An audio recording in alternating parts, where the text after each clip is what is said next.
keep that trend going through the rest of the week. Richard Wedding at the Weather Channel for Town Square Media, Tuscaloosa. It's 83 degrees in Tuscaloosa. It's time for the Miller's Edge with four-time SEC champion and two-time national champion Christian Miller. Once again with Christian Miller taking him down. Here is college football playoff national champion Christian Miller on Tide 100.9 and 12:30 a.m. WTBC.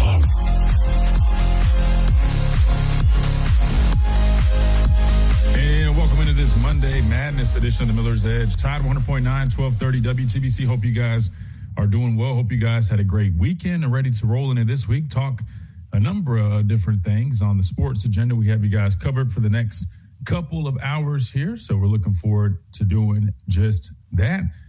Wyatt, I know recruiting's a big hot topic, so we definitely plan on diving into that at some point. 11:30 to be exact. We'll officially really get into the depths of it with our guy, our recruiting expert here on the show at this point, Mr. Andrew Bone of On3 Bama Online. He'll be joining us via the phone lines, and we'll get the latest. Alabama hosted what I believe is their final official visit weekend of the summer.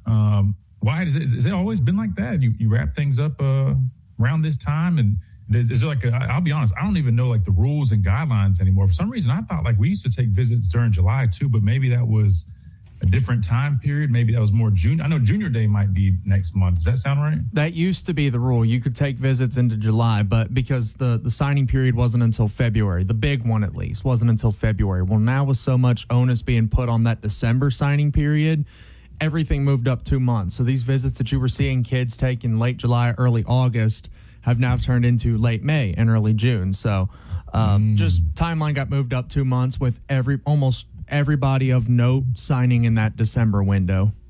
Makes total sense. And again, I think that's going to continue to be one of the main talking points is the whole scheduling of college football, which I guess you got to figure out what the plans are for the playoff picture, where you're going to expand there and how that's going to look and all that good stuff. But anyway, they did hold their final recruiting visit, so we'll get the latest from Andrew Bone. They did pick up a commitment over the weekend, and we'll talk a little bit about who that is and what that means for this group. Because, again, recruiting has been a very hot topic. I use the word hot there literally because it's everybody's talking about it, and there's definitely a lot of opinions about it as well. So we'll discuss that in length. I know the World Cup's still going on. I don't know if you guys are still keeping up with that. Team US is, looking good, which is definitely positive news. But I don't know outside of that if you guys really watch that. So I don't think we'll touch that a whole bunch. College World Series. Why have you been keeping up with that at all?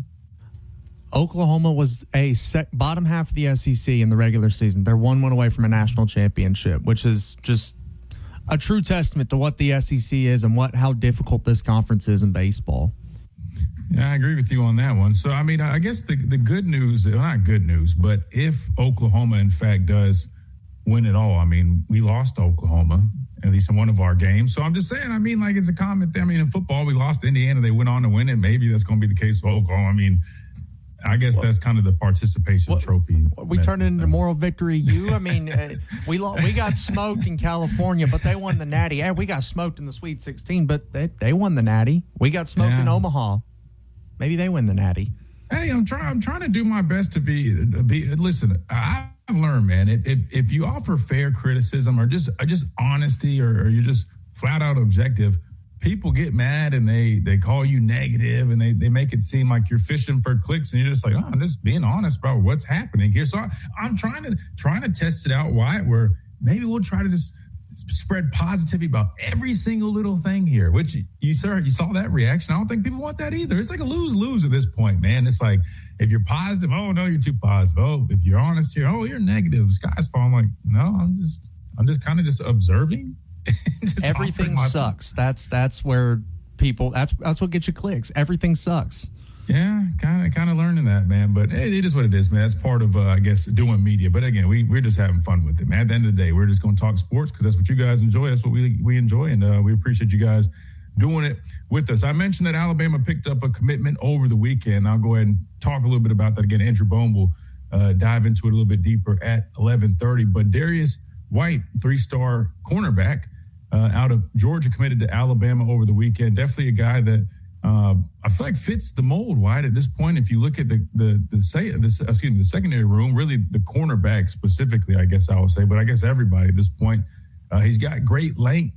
He's listed at 6'3". I believe he's around that 180-ish range, so he definitely will be probably looking to put some more weight on at some point. But just watching this tape, I'll be the first one to tell you that I believe that for a taller cornerback, he has great fluidity. And the reason I say it like that is, I think everybody thinks that, you can just be like a 2K character and have every ability and trait in the world, and it really doesn't work like that. The reality is normally if you're a taller player, you're not going to be as fluid or have the best change of direction, or at least comparable to somebody who's maybe 5'10", smaller guy, especially at the DB position. But this guy, at least from the limited tape that I saw, it was like 2.5 minutes. Again, these are high school highlights, but just trying to look at the traits that he has, you can definitely see the length.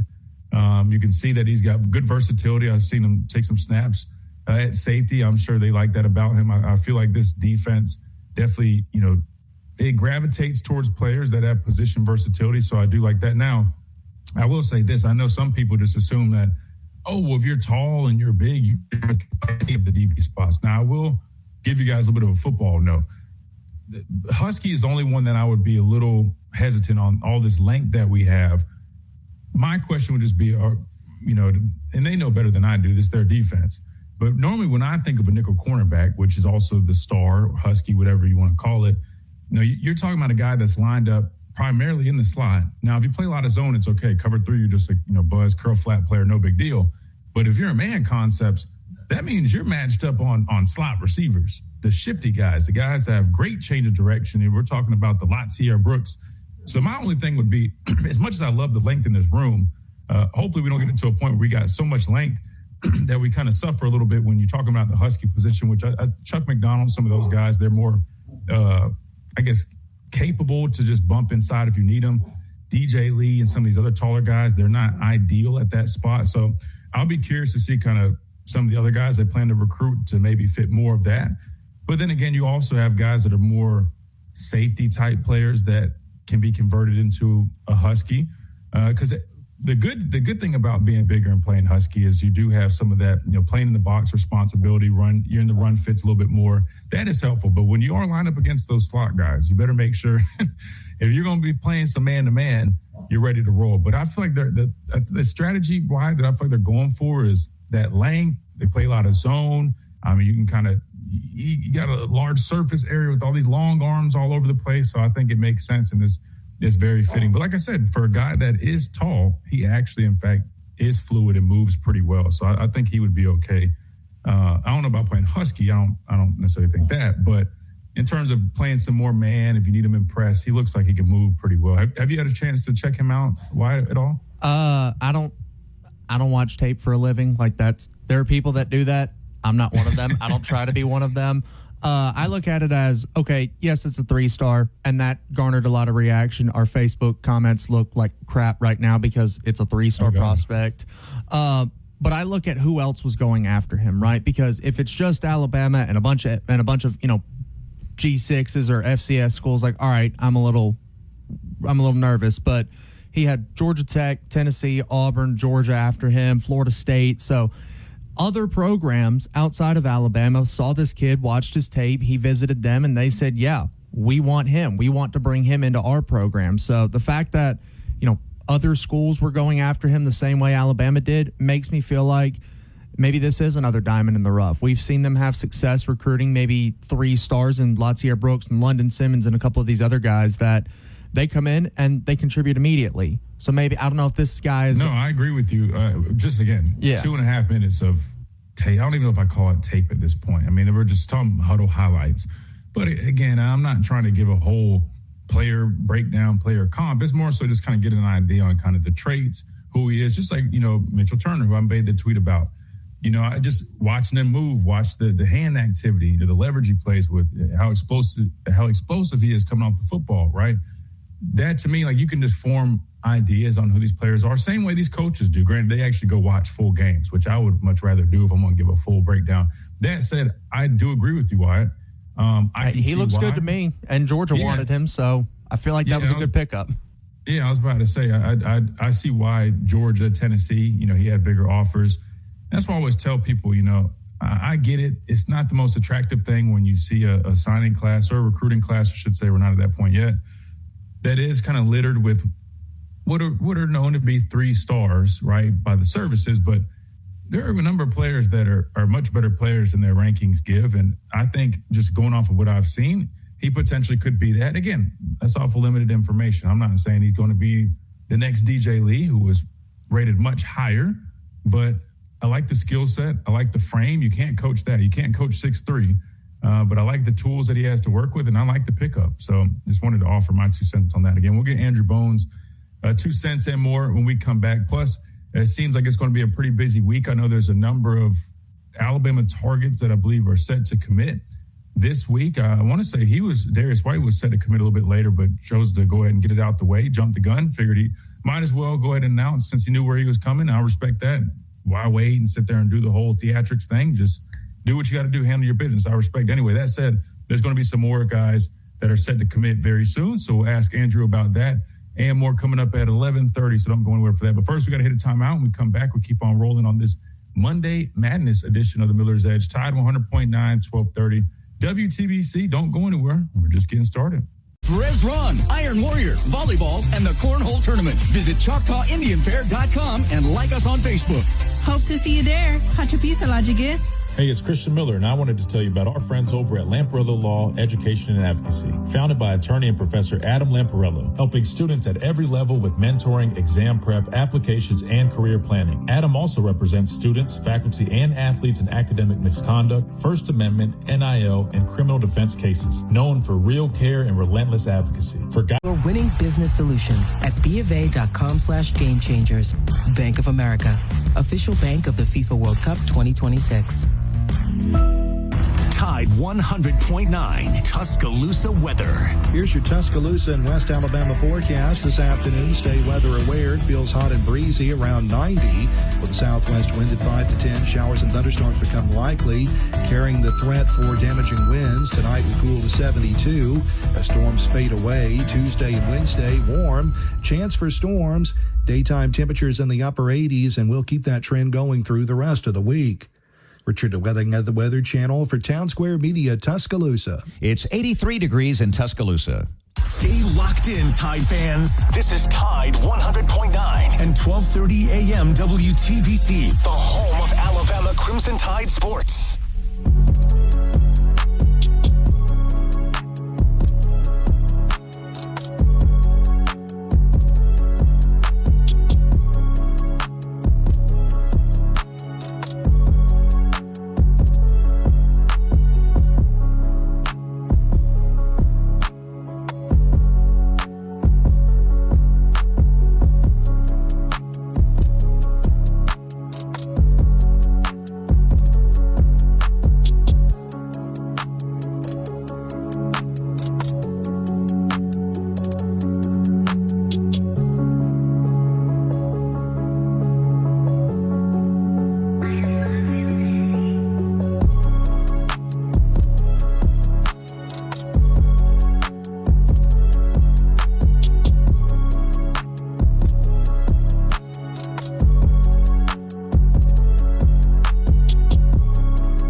Into this Monday edition of the Miller's Edge, Tide 100.9, 1230 WTBC. We're talking a little bit about recruiting, and of course, we'll continue talking about that with Andrew Bone at 11:30 here in a few short minutes. But Wyatt, I haven't got to ask you about this, and I'm reading these comments. You mentioned the whole the comment section, right? When they picked up the commitment from Darius White. Again, he's a 3-star defensive back out of Georgia, but you watch the tape, you see the traits.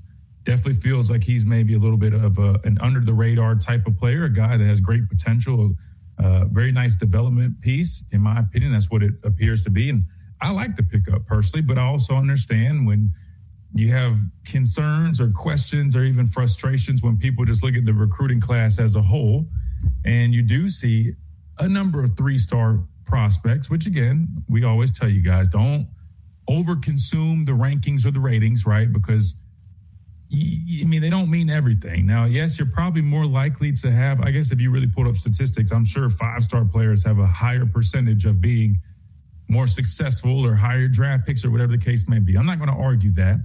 But I understand that there's also a number of guys that aren't rated as high that end up being good football players, even better than some of the 5 stars. I'm not saying that to cope or to say, oh, well, that means all the 3 stars we signed are going to be better anyway. I'm not saying that. I guess the point I'm making is don't rule these guys out just based off of that. Like, I understand the visual. I trust me, I do, especially when you're used to every single year looking like a top 5 class without a doubt. Multiple 5 stars, all that stuff. And I'll be the first one to tell you too. I mean, I'm sure I'm positive we missed on some guys. Like, I do think there are valid reasons to have some questions and some concerns. That's valid. But I also don't think you should, overdo it just yet because of where we're at. You still got the transfer portal next spring. I mean, they might be planning all this to say, hey, we're going to go heavy into the portal. The problem is they haven't shown to be very aggressive, at least financially, in the portal either. So I also understand people having some concerns with that. I get everything, to be honest with you guys. I do. But that brings me to you, Wyatt. What is your thought on kind of what we've seen with recruiting? Because, again, there's a whole bunch of them, right? A lot of people have been sharing their opinions and expressing it social media and comment sections, on streams, on Twitter, whatever the case may be. How do you perceive kind of where Alabama is at currently, which I'm not sure where it's at with the commitment of Darius White, but I'd imagine maybe bumped up slightly. But last time I checked, I think nationally it was like in the 60s, right around, I think it's like dead last in the conference. Granted, very small number of players. Some schools have double, even, almost up to 3 times as many commits as we have. But what do you make of what Alabama's done thus far in recruiting? I get the strategy. You want the smaller class. You have 9 guys that are out of eligibility and probably upwards of 15 that'll leave based on the NFL draft with guys like Xavier and Ryan. So I get the strategy. I'm not mad at the strategy. Where my frustration comes in is, theoretically speaking, if you're taking a smaller class, that means you should have more money available, right, to go get maybe a bigger prospect or 2. So the fact that you are either turning away or missing on bigger name prospects in a smaller class is frustrating to me. Like Monson Sales, right? If you're taking a smaller receiver class, then theoretically you should have more money to allocate for a guy like Monson Sales, who Brett Greenberg said on my show, and I think he said it on other shows as well. That's a 7-figure wide receiver. You're going to have to be 7 figures even to just land him. So the fact that you're not, and I don't know all the details, but it seems like Alabama may not have the best financial offer on the table, but the fact that you don't is a little frustrating at that point. So again, the staff has earned the right to, be trusted when it comes to recruiting based off the last 2 years and the guys that they have landed. I mean, multiple 5 stars in 2 much bigger classes than this one. So they've earned that right to be trusted. Doesn't mean that we're not a little frustrated, though, when you see guys like KJ Green and Monson Sales end up in other places, especially when you've kind of been on some of them a little bit early. Like Mitchell Turner, for example, defensive lineman out of Mississippi. Bama was his first 5-star offer. It seems like he may be trending away from Alabama, and he's a really good player. So I see where that frustration's coming in. Yeah, and that's exactly what I've been saying this whole time. I know I'm sounding a little bit more upbeat today. I'm just, like I said, I'm just trying to just look at it from both angles. That's what I always try to do. I think that's what you should do with anything, right? You should try to see all sides of the equation. And with this, I'll be honest, I lean a little bit more your direction, Wyatt, if I'm just being completely transparent, because I think the confusion comes up where people say, oh, well, they told us they're taking a smaller class. Why are people shocked? And I think it's exactly what you just said, because smaller class is not the same thing as lower caliber players, right? Or lesser caliber players. And I don't mean that in a disrespectful way. I know I just gave a whole speech on, hey, 3 stars are they could be great players in their own right, which is true. But I also understand that in this day and age, man, Jimmys and Joes have always been everything. But also have seen now, we're seeing programs that weren't very competitive for quite some time. But now with the ability to go out there and get Jimmys and Joes, it can transform things. And I think when you look at other schools and what they're doing and how aggressive they are, whether it's the high school ranks, the portal, all that stuff. And I get it, not all the resources are created equal, but it just makes you wonder. It's like, man, like I can understand kind of where they're coming from, I guess their approach maybe, but it does feel a little bit risky in my opinion, because I'm just going to say it. I mean, I feel like the more swings you take, the more chances you have. And I think that's what we're seeing out of these other programs. They're going to swing in high school. they're going to swing in the transfer portal. And I think ultimately it doesn't buy you championships, but it buys you more opportunities and it gives you, I guess, a little bit more resources and players to work with. That said, the other thing that I would even throw out, and I like what you're saying, like if you're not taking many receivers, you should have that. It almost feels like, I'm not saying we're stubborn, but we're dead set on, hey, we're not going to overpay. And I don't blame us because I would probably have a little bit more of that approach. But at the same time, you don't want to be so conservative where you start kind of falling behind a little bit. And I brought up the question, and I get the argument about not wanting to pay guys to sit, but isn't that what we did this last class? I mean, there's a number of guys we paid a lot of money. What about the offensive lineman, right? Jackson Lloyd, you paid him to sit. Michael Carroll, I don't think they necessarily expected to play right away. I mean, I think Xavier Griffin's they're going to get some work out of him. I'm sure a couple of these other guys you might get some snaps out of, but to be honest with you, I mean, there's never going to be a world where there's going to be top talent that, most of the time freshmen are going to have to sit like that. You know what I'm saying? Like to an extent. I mean, like there's very few freshmen that you're saying, hey, we're going to bring this guy in to immediately replace somebody. And then when I look at other like Wolf, in my opinion, that position's opening up a little bit next season. There's plenty of guys that I feel like you could have got some, occasional snaps out of. My question is like you said, if you have some extra resources, like why would you not really target some of those top guys? Yeah, you're going to have to spend. And I get you don't want to pay them up front, then they leave. There's no guarantees with anybody though. You get what I'm saying? So I hear exactly what you mean on that, Wyatt. Correct me if I'm wrong, but I believe the only true freshman to come in and be a day one starter under Kalen DeBoer at Alabama has been Ryan Williams and Xavier Brown. It sounds about right. I mean, we know Ladsierre Brooks played a lot. We know Michael Carroll ended up a starter. Dijon ended up a starter. But so London Simmons, due to injury, played. But right. You know what I'm saying? Like guys are playing, and I get meaningful snaps. And my point is, we need edge to help out next year. I think you could have swung there a little bit harder, in my opinion, just personally. Defensive line, I get it. You didn't necessarily need it. But this is the other thing I'll say, Wyatt. I know we got to go to break. At the end of the day, you don't ever want to turn down good football players. I was saying this last week. And I think what's happening is sometimes people say, oh, we already have these guys. But just because you have bodies doesn't necessarily mean you can't upgrade your roster. That would be my other argument, right? Because to be fair, yes, the offense line is all coming back, but a lot of those guys are depth pieces. They hadn't played a whole bunch. So you're hoping that there's something, but why not swing some more? Because what happens if they're not what you thought? Because correct me if I'm wrong, for everybody that got mad at me when I said I wasn't blown away with our portal class just because I got just of what they've done, and I wasn't knocking anybody. I was just saying to this far, but what I've seen on tape, I couldn't definitively say, hey, they're a plug and play guy that I know what I'm getting out of. I thought they all had great potential, but that was, they're potential type players. That being said, all the people that were mad at me, where are they at after they got to see him during the spring game? Because those same people that were complaining about what I said, what I saw on tape, said the same crap after they watched the spring game. I get it. The spring game is the spring game, and you got plenty of time to the season. But it's just funny how somebody like me watches tape and says something, people get mad and complain and tell me, "Oh, you're just hating. You're a former Saban guy that's hating." But then you watch them in the spring and see the same crap. You see what I'm saying? You can't make this stuff up, man. But we do have to hit a break. When we come back, we got Andrew Bone joining us. He'll give us the rundown on the latest when it comes to recruiting right here on the Miller's Edge, Tide 100.9, 1230, WTBC.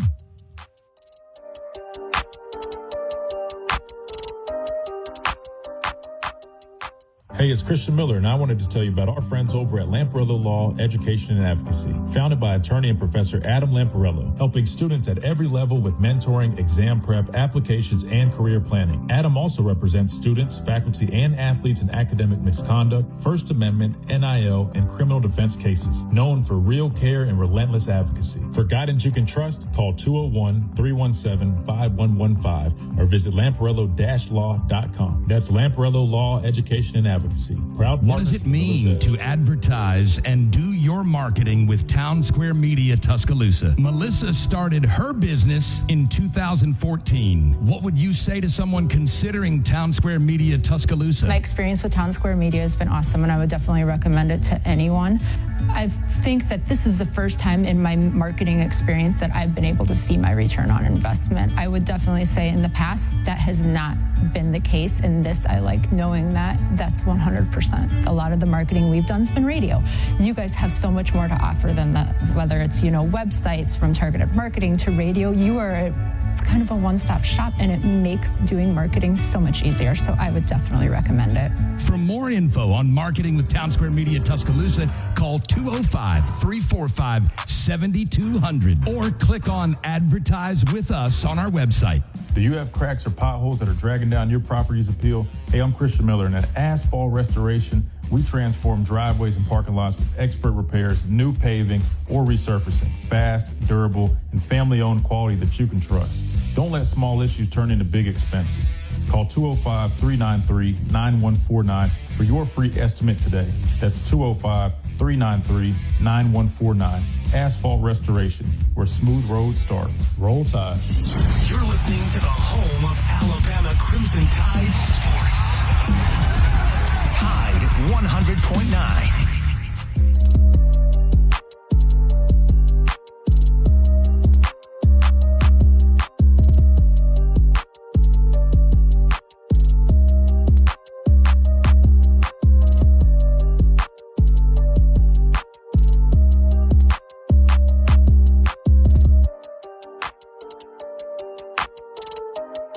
And welcome back into this Monday Madness edition of Miller's Edge, Tide 100.9, 1230 WTBC. We're talking the hottest topic of the summer right now, Alabama football recruiting. So why not get our expert back on the show, Mr. Andrew Bone of On3, Bama Online. Andrew, sorry for being a few minutes late getting you on here, man. Welcome in to this Monday edition. Hope everything's well. And happy Father's Day, belated Father's Day to you. Appreciate that. How you doing today? Man, can't complain, man. Can't complain. Excited to get your rundown. I know Alabama was able to pick up a nice commit in my opinion. Got to see some of his huddle highlights. Darius White out of Georgia. This was their last official visit weekend of the summer. So, Andrew, what's the latest for us Alabama fans when it comes to Alabama football recruiting following the final official visit weekend? Yeah, no doubt. Certainly the hottest topic every single June and July is Alabama football recruiting. The first 2 years. The first year of Kalen DeVore, nobody really knew what to expect going into the summer. Everybody was just kind of on pins and needles, hoping that Alabama would have some success. And, we just saw, a tremendous amount right off the bat, and they were able to have just an unbelievable recruiting class. Of course, it started with the big flip from SMU, and a lot of people, wanted to comment about that. And then, that person ended up being Keelan Russell, who, ultimately ended up as a 5-star. And then last year, I think, what was Alabama going to do in that cycle when, you lose 3 games, you don't make it to the college football playoff? Were they going to continue to have success? And once again, they had another run of, I think they were top 2 when we got through the end of the summer, ended up being in the top 5. But, this summer, a little bit different, obviously. Probably the most talked about that we've seen over the course of the last 2 years, even with all the success 2 years or the last couple seasons. I think that with Alabama, small class, we talked about it, really since January, they were going to have a small class. Now, I think a lot of people assume small class means you're going to go all in on your really big targets and try to get, every single recruit, 10 recruits that are going to cost $750,000 to $1 million+ each. And that's not necessarily the case.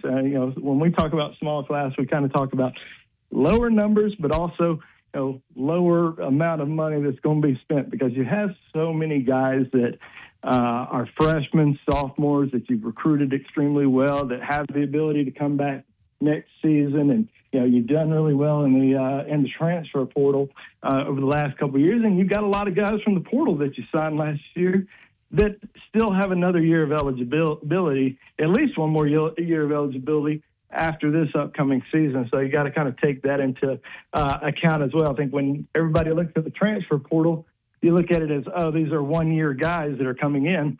But it's, a lot of guys that are multi-year players, some even 3-year players. So I think that's something to consider when you're looking at the overall class. So Alabama currently sitting with 9 commitments. They got Darius White. And I want to use Darius White as kind of an example here. This is a 6'3", 180-pound cornerback that was recruited since January by Alabama. He immediately kind of moved to really the top, in their top 5 of defensive back targets that they really wanted, a guy that had Georgia Tech.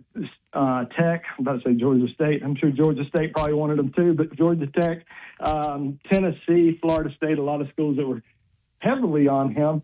Ends up coming to Tuscaloosa for his official visit back on May the 29th through the 31st, and shut things down after that trip. Didn't take any more visits, kind of privately committed to Alabama, just wanted to keep things under wraps until he announced that decision, which was yesterday. Originally was supposed to commit during that weekend visit, had set a commitment date for the start of his official visit weekend, so everybody kind of looked at it, well, that's where he's going if he's going to commit the day that he arrives in Tuscaloosa. So he decided to hold off a little bit, committed yesterday, and I know Alabama was extremely excited to get him on board. If you see some photos, you see some video online, you can kind of tell this is a kid that is a really good prospect. And I also don't think you have to throw him into the fray right away. I mean, you've got some really young guys that are talented in the defensive backfield that Alabama's going to have for a couple more seasons. So, you get him in that room with that group, develop, and, I think by the time, he's potentially gets on the field next year, get some reps in, but I think by the time you see this kid as a sophomore, he's going to be a 6'3", 190-pound defensive back in your system that you're really excited about. So over the course of the next week, we're going to find out a lot about this recruiting class. We're going to see some commitments that are going to take place tomorrow. Some announcements that are on the docket. A couple of kids that were on campus this past weekend that we feel Alabama is in really good position with, and that's Stafford Willis, who's an in-state kid from Arab High School, got an offer at camp earlier this month, did really well down there. And that was a kid that Alabama wanted to see a little bit more of. They invited him down for several visits throughout the spring, throughout the year. And he's an offensive tackle in high school, but Alabama sees him more as an offensive guard. I think he's ranked nationally as an offensive tackle, but when you're bring a guy in, work him out as an interior guard, and feel like that's his best position, I think that sort of changes your thought process on his actual ranking on online with all these different services. So I think with Alabama signing they have six or seven freshmen, and that includes a couple redshirt freshmen on their roster right now. So offensive line really wasn't a big need for them this year. They'll have potentially their entire starting offensive line returning in 2027. So you're not really looking for a guy that is going to come in and start right away. Even potentially as a sophomore, you can get a guy that needs maybe a year or two of development in the system, but moving from a different position. So I think that they're excited about Stafford Willis. So you don't really have to necessarily go out and spend $1 million to get an offensive tackle. This is going to be a true freshman next year and set him on the bench for a couple of seasons. So I think they'll feel really good about where they are offensive line-wise over the next couple of years. And then another kid that's going to be announcing his commitment tomorrow is Tyler Younger. This guy that was at Greater Atlanta Christian School, or is at Greater Atlanta Christian School, came to camp, really earned an offer during his camp performance on June the 1st, but he didn't announce it. I think this was maybe something to kind of keep him under the radar for a little bit, because you get an Alabama offer on June the 1st, you're probably going to blow up over the next couple of weeks. So he kind of kept things quiet. I think he wanted to go to Alabama. I think that's kind of been his dream, is to play there. And so I think that tomorrow when he announces that decision, I like Alabama's position. Now, he did take a official visit to Stanford last week, but he's 6'5", 230 pounds, moved from inside linebacker as a junior to playing on the edge. And I talked to one of his coaches last week, said he's very physical. He's still kind of raw as an edge rusher, but he's a guy that just loves to hit people. And when he kind of gets into a system, gets developed, he thinks he's going to be a 6'5", 250, 260 pound edge.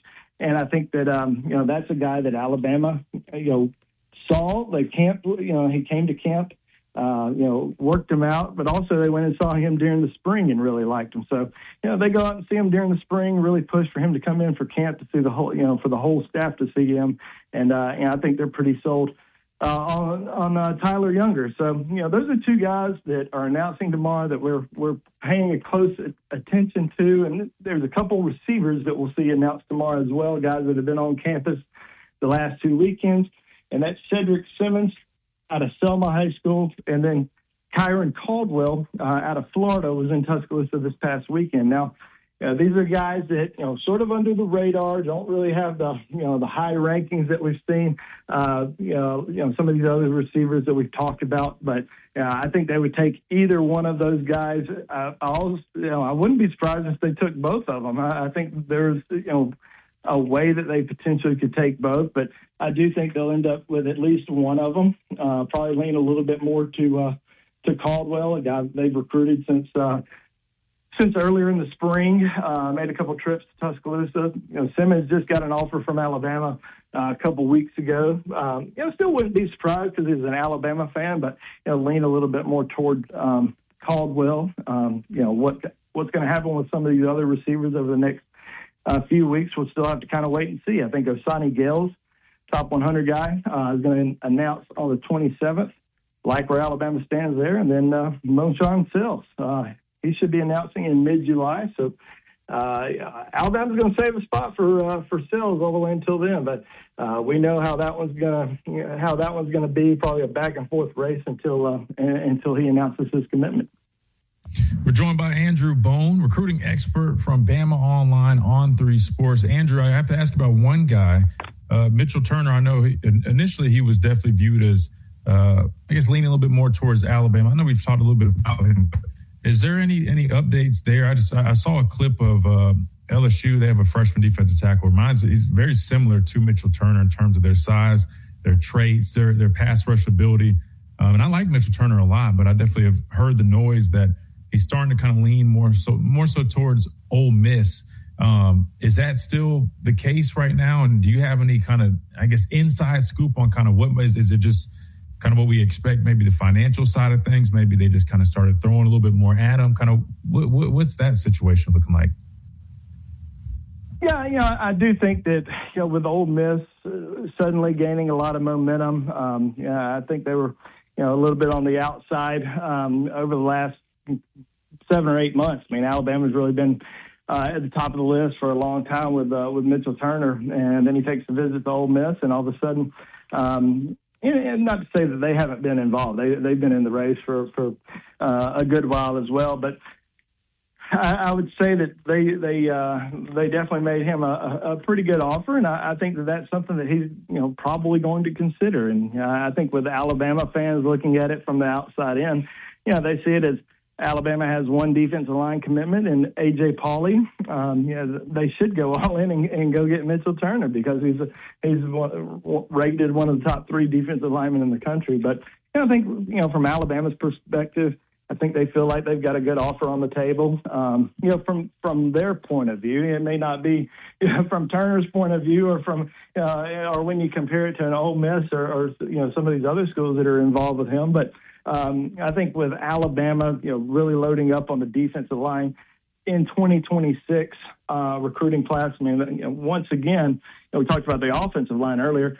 Defensive line is kind of the same situation. You got 6 freshman defensive linemen on your roster right now. So, you kind of spent there in last year's cycle. I think there were 2 or 3 top 100 kids just in last year's recruiting cycle. So they've recruited really well on the defensive front. And, they've got a chance to bring back a few guys that are older next season as well. You kind of got to remember London Simmons is only going to be a junior this upcoming season. Jeremiah Beeman, kid that missed last season, another guy that, has the ability to come back. So I think they feel really good about their future on the defensive front, but obviously would love to get Mitchell Turner as well. I don't think they're going to necessarily overspend and just, go all in and spend, close to $1 million or anything like that. So, if Ole Miss has something like that on the table, I wouldn't be surprised if he ends up going there.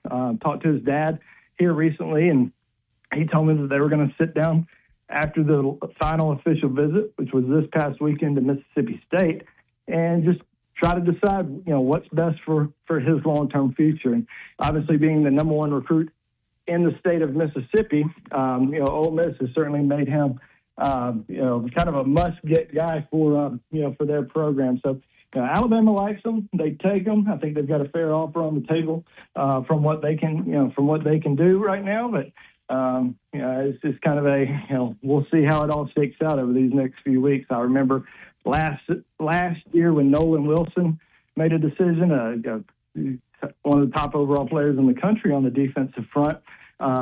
He ended up picking Alabama, even though he had probably $500,000 to more dollar offers from other schools as far as being that much higher than Alabama. So it was all about him really just wanting to be at Alabama and developing and earning more, the next year or the next year after that. So he kind of saw that. So, so a lot of recruitments are different. There's a lot of money that's getting paid up front to these kids that they look at and strongly have to consider. Not saying that it's the ultimate deciding factor for a lot of these guys, but you get sort of some life-changing money that's that's up front rather than sort of on the next year or the year after that.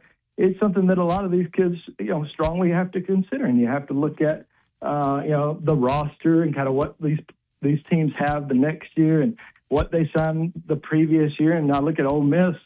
I think the highest rated defensive lineman they signed last year was number 40 in the country, and they only signed 3 of them. So, you compare that to what Alabama signed in 6 guys and 3 top 100s, probably got a little bit more to spend in the defensive line room than a lot of other schools this cycle.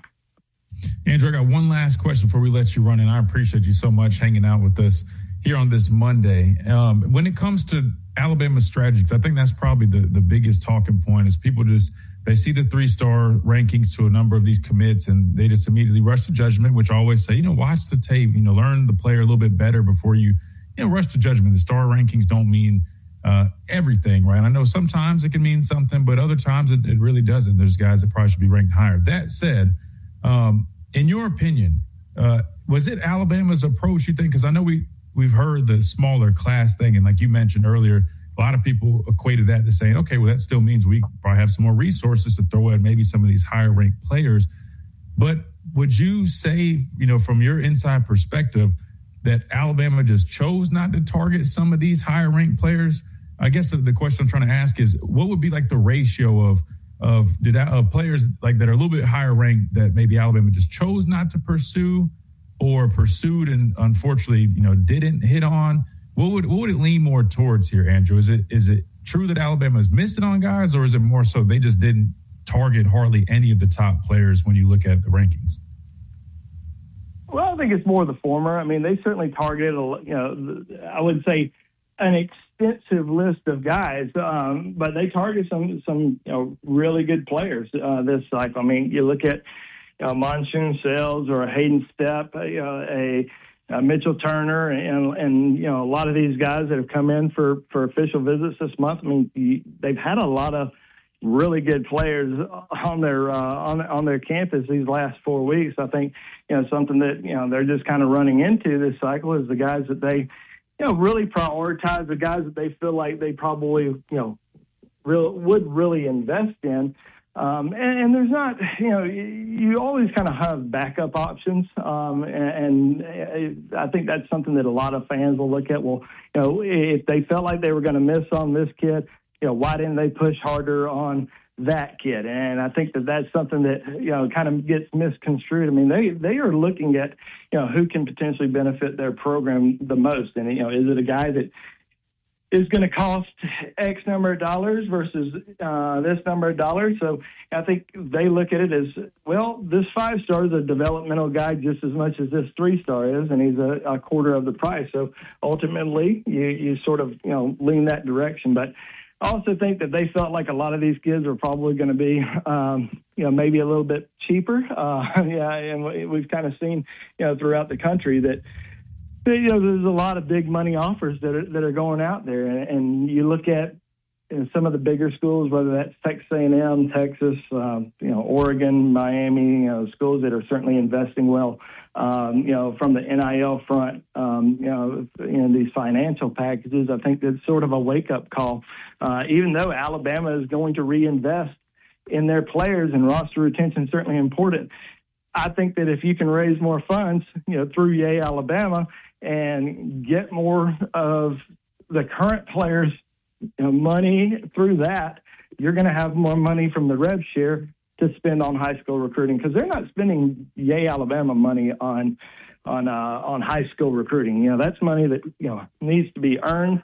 It's money that you've got to do a job. You get whether that's autograph sessions, podcasts, different events, and that comes with performance on the field. You're a star on the field. You're going to be asked to do more things, so you're going to get reinvested in from Alabama. So, high school recruiting, I just don't think that they're right now willing to spend, $1 million on a player when it's just for a freshman year. So, I think a lot of the guys they targeted this cycle are, have gone from, probably middle of the pack to very high end, when some of these other schools are missing on some of their targets, because a lot of schools are missing on their targets as well. So it's not just Alabama, and so they're going through and offering more money so that they don't miss on some of these others. So, but like I said, a lot of it just kind of depends on what your roster looks like, from what you signed last year,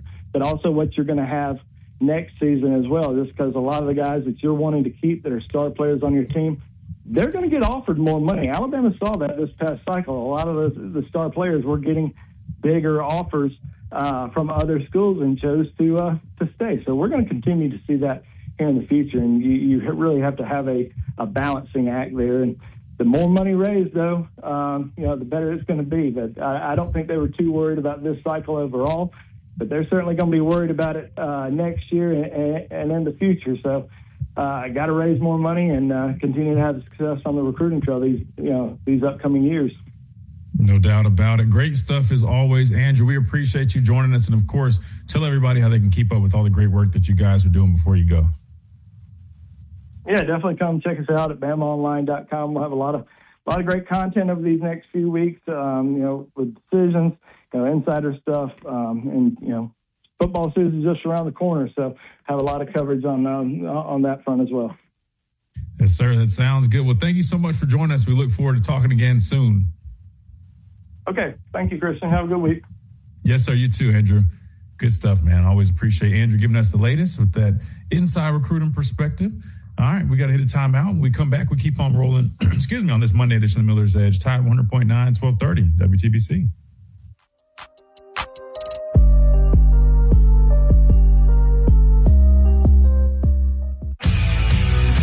Coming up on The Game with Ryan Fowler. Coming up on the Monday edition of The Game, we'll recap another busy weekend of recruiting on the campus of the University of Alabama. We'll talk to Drew DeArmond. We'll talk to Martin Houston starting at 2 p.m. on The Game with Ryan Fowler on Tide 100.9, 1230, WTBC, your home of Alabama Crimson Tide Sports. The longest-running sports talk show in Tuscaloosa. The Game with Ryan Fowler. Weekdays from 2 to 6 p.m. on Tide 100.9 and 12:30 a.m. WTBC. And streaming worldwide on the free Tide app.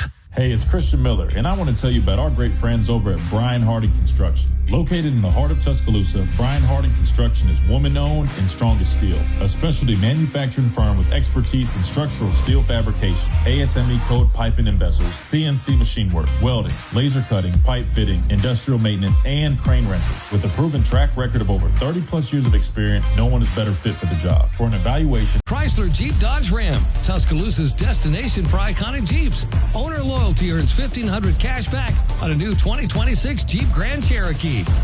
From our home base in Birmingham, Alabama, we are here treating patients from every generation across the United States and from around the world. We're here for the rookies and the dreamers trying to make a name for themselves. We're here for the achievers who are resilient and won't take no for an answer. We're here for the coaches, athletic trainers, and mentors who are shaping select Sealy Posturepedic mattresses. For the great sleep you deserve, visit Mattress Firm. We make sleep easy. Restrictions apply. See store or website for details. What does it mean to advertise and do your marketing with Town Square Media Tuscaloosa? Melissa started her business in 2014. What would you say to someone considering Town Square Media Tuscaloosa? My experience with Town Square Media has been awesome, and I would definitely recommend it to anyone. I think that this is the first time in my marketing experience that I've been able to see my return on investment. I would definitely say in the past that has not been the case, and this I like knowing that that's 100%. A lot of the marketing we've done has been radio. You guys have so much more to offer than that, whether it's, websites from targeted marketing to radio. You are kind of a one-stop shop, and it makes doing marketing so much easier. So I would definitely recommend it. For more info on marketing with Town Square Media Tuscaloosa, call 205-345-7200 or click on Advertise with Us on our website. Tide 100.9 Tuscaloosa weather.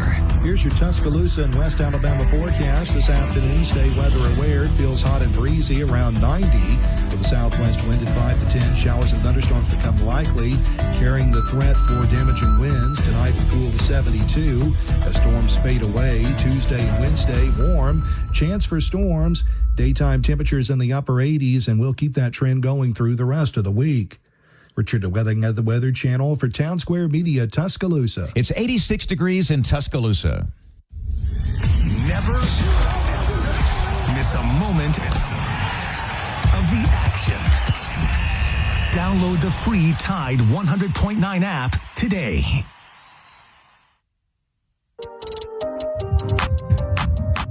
And welcome back in real briefly for this quick segment before we hit the top of the hour break. Again, big thanks to Andrew Bowen of On3 Bama Online. Make sure you guys check out all the great stuff that they're doing, especially if you want, in-depth recruiting perspectives and articles and whatnot. They offer all that information. Again, I'm not subscribed to a whole bunch of stuff, but they're one of the few, given the amount of information and resources that they do offer. So big thanks to Mr. Andrew Bowen, who just joined us, our recruiting expert, as we like to call him here on the Miller's Edge. We got to hit the top of the hour break. When we come back, we'll go to the phone lines, 205-342-9904. Get y'all's thoughts on all of this. We'll continue talking about it, respond. Again, we always encourage you to join us on their streams at the Miller's Edge on all social media platforms. You can check us out as well as the Tide 100.9 Facebook page. Don't forget the Tide 100.9 app that allows you to listen to the show and other shows globally. When we come back, we'll hit the phone lines. We had T-Man on the line. Hopefully he's still there. I know it's been a minute, and I know we got Smitty lined up. So we'll go to you guys and get y'all's thoughts when we come back on this Monday Madness edition of the Miller's Edge, Tide 100.9, 1230, WTBC.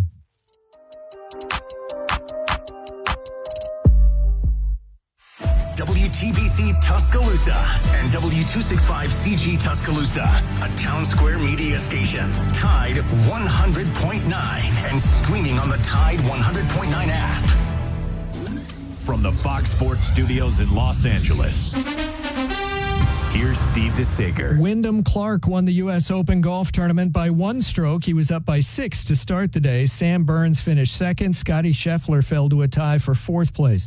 At the World Cup, Egypt, with 3 goals in the second half, beat New Zealand 3-1. Spain dominated Saudi Arabia 4-0. Cape Verde tied Uruguay 2-2. Belgium and Iran tied 0-0. In the WNBA, wins for Washington, Las Vegas, and L.A., which hit a 3-pointer at the buzzer to edge New York 98-97. NASCAR win for Corey Heim. IndyCar win for Christian Lundgaard. Serena Williams will play doubles and singles at Wimbledon this summer. The Ottawa Senators traded Brady Tkachuk to Florida for draft choices. To baseball, the Orioles won 12-1 at the Dodgers. St. Louis a 12-10 win at Kansas City. The Reds beat the Yankees. Phillies over the Mets. Kyle Schwarber is 29th homer. Hey, it's Christian Miller, and I wanted to tell you about our friends over at Lamparello Law, Education and Advocacy. Founded by attorney and professor Adam Lamparello, helping students at every level with mentoring, exam prep, applications, and career planning. Adam also represents students, faculty, and athletes in academic misconduct, First Amendment, NIL, and criminal defense cases. Known for real care and relentless advocacy. For guidance you can trust, call 201-317-5115 or visit Lamparello-law.com. That's Lamparello Law, Education and Advocacy. advocacy. Proud What does it partners mean of to advertise and do your marketing with Town Square Media Tuscaloosa? Melissa started her business in 2014. What would you say to someone considering Town Square Media Tuscaloosa? My experience with Town Square Media has been awesome, and I would definitely recommend it to anyone.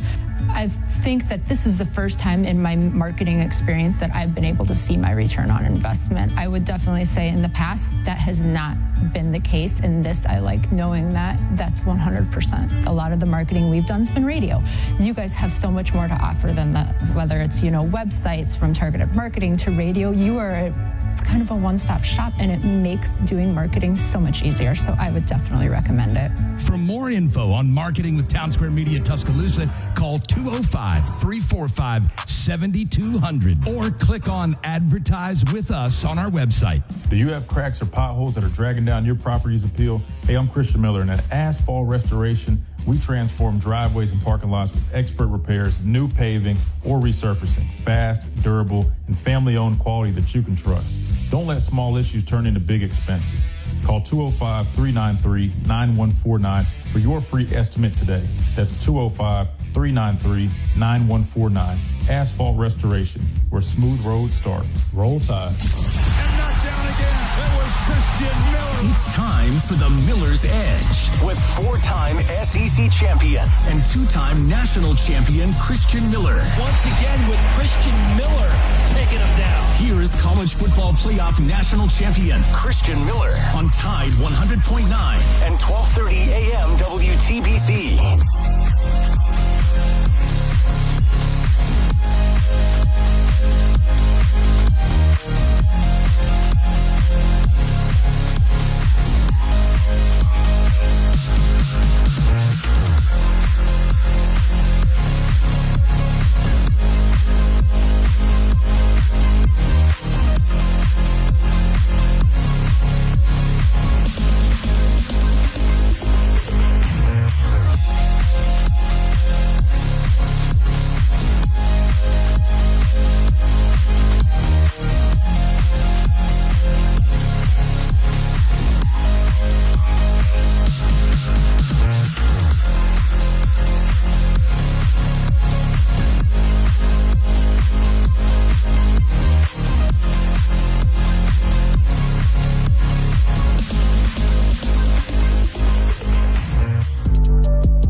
Monday edition of Miller's Edge, Tide 100.9, 1230 WTBC. Let's keep on rolling here. We were talking some recruiting, but I want to go to you guys and let you guys offer your thoughts on this. 205-342-9904. We got T-Man up first. T-Man, I appreciate you being patient, man. I totally forgot that we had Andrew coming up, and I should have tried to get you before that. But thank you for checking back in with us. Welcome in.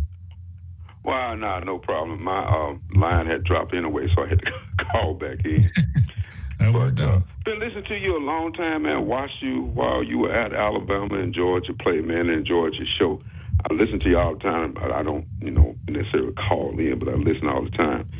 I call in because I'm very concerned about this class. Let me ask you this question. When the last time have you seen Alabama's class ranked 16? Well, I'll be honest with you. Well, see, you got to remember, I didn't start getting recruited until like 2012, and I mean, listen, I watched Alabama, but I wouldn't know enough about it before, so I can't tell you the answer to that, T-Man, but I can say since I've been a fan or even just been recruited by them, I don't think I've ever seen that, but I also understand the landscape and the times are a lot different. They didn't have transfer portal back then. So I take that into consideration, but I understand it. It does not look pretty when you see it come up on your screen. Yeah, I understand the landscape has changed in terms of recruiting. But the bottom line, we got to be honest. That's one thing I like about you when it's not that you're trying to down grade or players and things like that. But the thing is, you call it the way you see it in terms of these recruits. Now, I always hear this thing about 3-star players, they can be this and that. That's the exception to the rule. That's not the rule. That's the exception. Right. That's the exception. Now, let's be honest. I'm listening to Andrew. I'm listening to everything. My profession is a computer programmer, so I'm an analyst. So I'm always analyzing stuff. I can't help it. It's a part of my fabric. It's in my soul. So I'm listening to Andrew, right? I'm listening to what he's saying. And the bottom line, what I hear from him is Alabama just don't have the money. They don't have the money like some of these other schools. Now, I hear exactly what, because like the player he was talking about out of Mississippi that we thought we had, and he's leaning more towards, I guess, Ole Miss. He said, well, Alabama just, they're offering more money, but they just don't. Oh, I heard what he said. The bottom line, they don't have that kind of money at this point. And I understand what they're trying to do, but it's just not good. You got to always go after the best, whether they don't turn out that way or not. I talk with a friend of mine, my brother. We talk all the time about the players that rated as 4 and 5 stars, and we can name numerous players from Alabama and around the country that came in. They were talented, or they had the 4 and 5 star thing put on them, but they didn't turn out that way. And I can go to the exception to the rule with Alabama and other players that weren't 4 and 5 stars, 3 stars, some even 2 stars, and they turn out to be 5-star players. But that's the exception, not the rule. And I'm just so concerned because when I look at Auburn, their recruiting was under Brian Harsel and what was the last one? Nutt. That recruiting went south, and guess what happened? They went south. And I am so concerned about what is going on in Alabama. And just like I think the guy Wyatt mentioned a moment ago, I was thinking that with them having a smaller class, that they would have, better recruits, they have more money to throw at these recruits. Smaller, it shouldn't mean bad. I'm thinking smaller, it should allow them to be able to get better players. And these players are, and just as you said a moment ago, we are in a different time, a different dispensation. The landscape has changed. These players are about money. And I heard what you say, come here and be developed. These players realize I can be developed somewhere else too and make money. Mm-hmm. No, that's true. I mean, you're not wrong there, and I hate to say that, but that's just the truth. I mean, before, and again, I think this staff, is a good football staff, and I think we've got players that are going to be drafted, and there's a number of players. I mean, look at whether it's John Zay Pierce, Avian Brown, Ryan Coleman Williams. I mean, we're going to continue to have good football players being pumped out of the school, but we're just being completely transparent and objective here.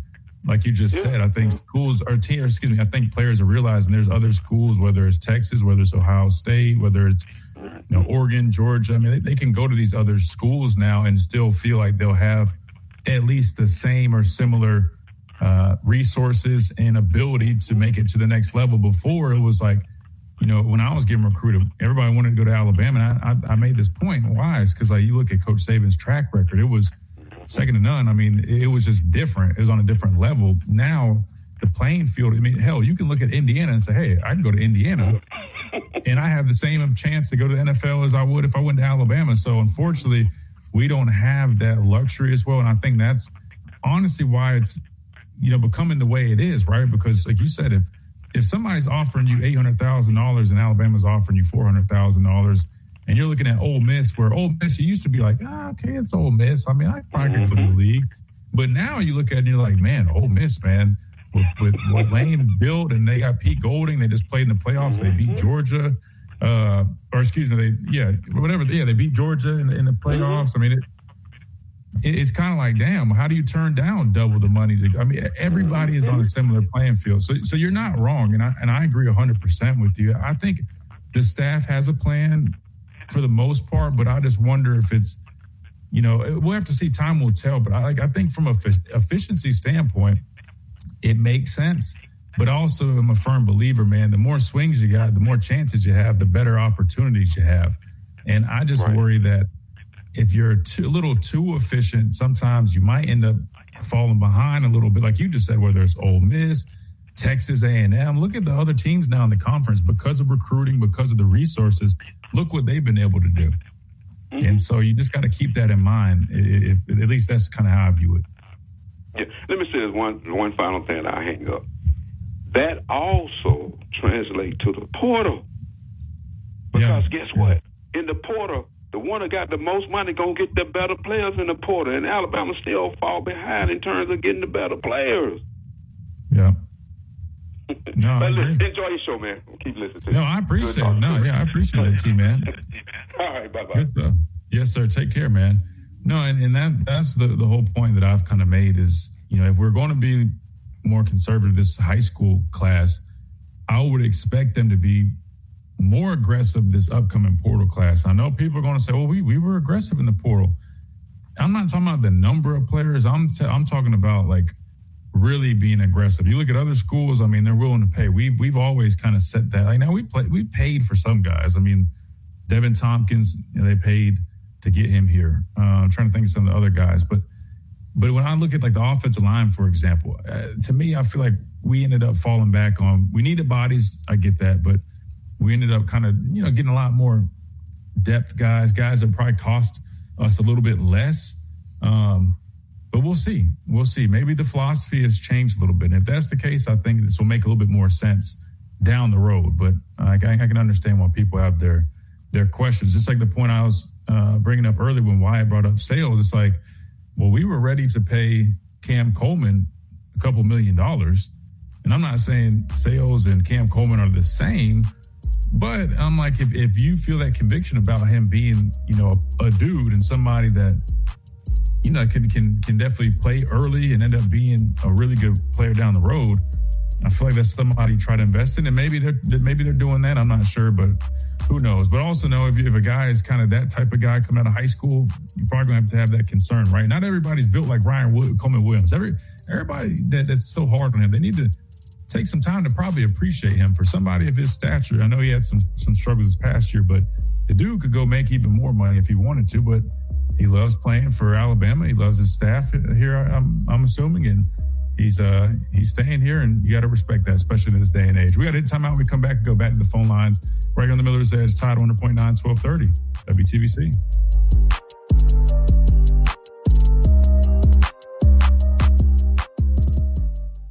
Do you have cracks or potholes that are dragging down your property's appeal? Hey, I'm Christian Miller, and at Asphalt Restoration, we transform driveways and parking lots with expert repairs, new paving, or resurfacing. Fast, durable, and family-owned quality that you can trust.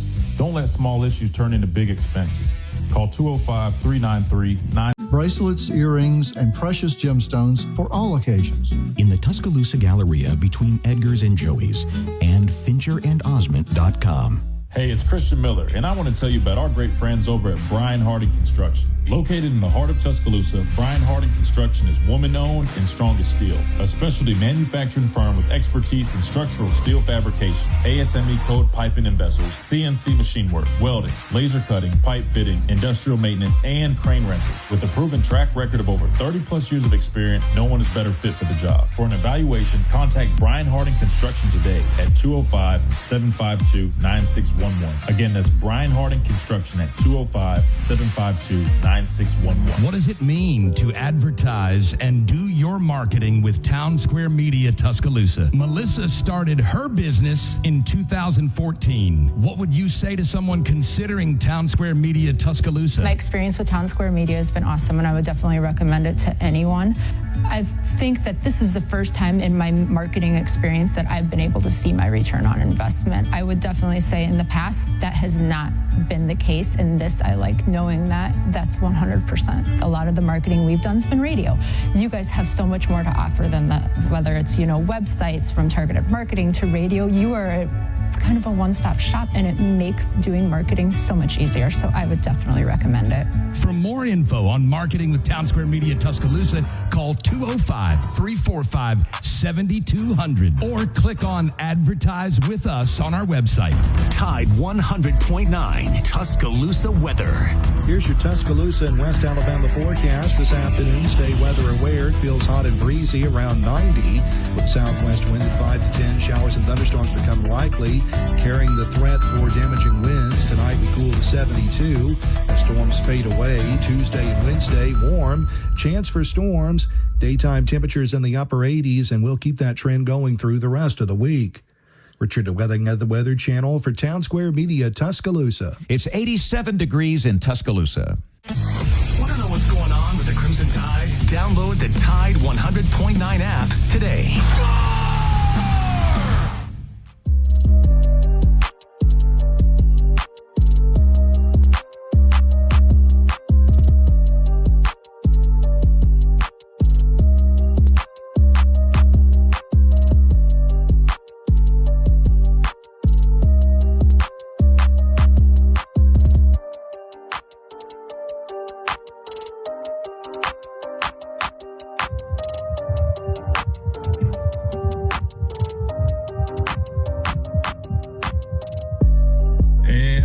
back into this Monday edition of the Miller's Edge, Tide 100.9, 1230 WTBC. Real quick before we hit the phone lines, to Trevor's question from earlier about, guys that we have developed that were lesser rated players. Well, help me if I'm missing anybody, but I would say London Simmons and Latzia Brooks, without a doubt, are the two favorites there. Maybe Drake Kirkpatrick could fall in that category. I think he was a Saban recruit, though, if I'm not mistaken. Or was he not? He was a Saban recruit, but never played under Saban. Similar to Xavier, right? Came in, signed with Saban, and then stuck through with the transition to DeBoer. We'll keep him on that then. So I'll probably throw him in there. Now, he hadn't played a whole bunch yet, but from the limited opportunities that he has had, I think he's shown to be a player with a lot of upside. I would not have a problem putting him in and letting him get some burn. He's physical.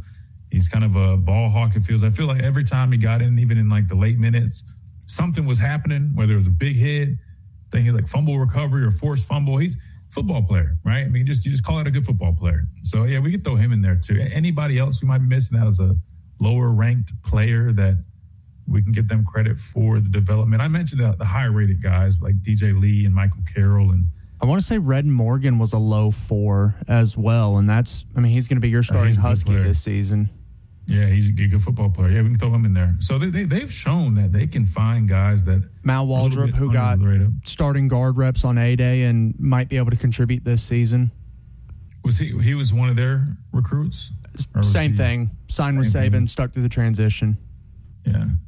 Yeah, if I remember correctly, A-Day, I think he struggled a little bit, but I think he's been doing some good stuff this spring. We have to see. That offensive line is definitely going to be interesting, man. I'm looking forward to seeing them put the pads back on when it comes down to training camp and seeing kind of what kind of progress they've been able to kind of make over the off-season program. I know it's a little bit different. The offensive line, you don't have the same experience like 7-on-7. Those receivers and DBs, those skill guys are getting a lot of good work. You still get some work, but it's a little bit different when you don't have pads on. 205-342-9904. We got Smitty up next. Smitty, welcome in. Christian, how's it going? What's up, Smitty? I can't complain, brother. How are you? Man, buddies of mine, we made a weekend trip to L.A. to watch the World Cup, Iran versus Belgium. And all I got to say is I've been to a match in Europe, in England before. All I got to say is, it's a good time, good brothers. All I got to say, and I'll leave it at that. Okay. Well, hold on. Who'd you go with? Who was we? No, some buddies of mine, man, some fellas. Oh, we went to L.A. Okay. See, unlike you, man, I control myself. I got scruples, man. Got home training. I'm kidding. I'm messing with you, man. I'm on TikTok shot down. Listen. Come on, Smitty. Wait, but you went and watched Iran. Iran out of all people. That's an interesting one. You watched Iran. That was like the only one in L.A. that I could go to, because of, schedule and stuff. Now, you should have gone to you could have gone down to Mexico and been living like a grande Americano right now, man. Oh, dude, he's like, I can't believe how over he is. It's kind of crazy. He's like the hottest thing in Mexico right now. The king of Mexico. But thing is, right, I'll get on track here. The thing is, when people talk about money, right, this is one reason why, me for the longest, I've always said, the schools and conference should be paying these players, not the fans. So let's say if Ryan Williams, Coleman Williams get like 1.5, I'm just throwing an arbitrary number out there. Mm-hmm. The school and or conference should be paying that salary. We shouldn't, to be real with you. Well, that's what they're working towards, Smitty. That's what That's what hopefully this bill passes, and that's going to keep the rev share the main thing. And then if people, these boosters who, a hard time to give them to support former players, but I guess they love supporting current players. If that's the case, then they can give them even more money if they would like to do that. That's what it's working towards, Smitty. But I'm with you though. I don't think y'all. I said y'all. The only reason I said, I'll be honest with you. Somebody who did it and I didn't get paid. I'm not. If you're talking about a little Alabama subscription, maybe we can talk about that. I ain't opening up no checkbooks to pay these guys 7 figures. I'm sorry, and I did the same thing for just a scholarship. Respectfully, brother, I'm out of that race. it's not your responsibility, you know. Now, you say you want to slide young brother $100 here and there, that's different. But you shouldn't be obligated to open your and like, let's be real, you got bills too, you know. And so, like, things are tough for most people. So you're asking them to do this, and we also got to remember this, right? Same as last year, he talked about before that Rose Bowl, folks knocking on his door wanting more money. Cause he was getting them on a discount because he was saving. And that was ending, you know. And these boys are coming up here talking about how much and how soon can I play. So what I'm getting at is it doesn't care if I was coaching the team. If the check clears, they playing for me. Texas Tech ain't won nothing.